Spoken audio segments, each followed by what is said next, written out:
Suntem pe strada Emil Racoviță și vrem să mergem spre Nițu Vasile încolo.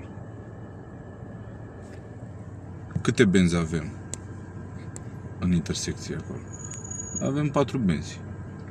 Pe care din ele ne poziționăm ca să mergem spre Nițu Vasile, adică înspre Bulevardul Constantin Brâncoveanu? Pe primele două, da? Pe prima, sau dacă e blocată prima, pe a doua. Hai să și exemplificăm. S-a făcut verde, semnalul stânga poștul. Lăsăm un mic ca să treacă. Bun? Exact ca trotineta, da? Fără să călcăm marcajele din zona de preselecție, marcajele continue.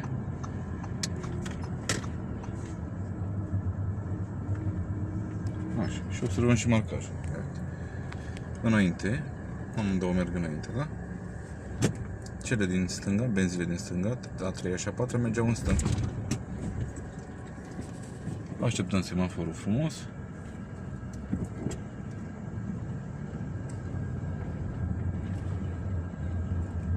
Bun. Și benzile din dreapta 1 și 2 merg fix aici în 1 și 2. A 3-a și a 4-a erau pentru direcția cealaltă.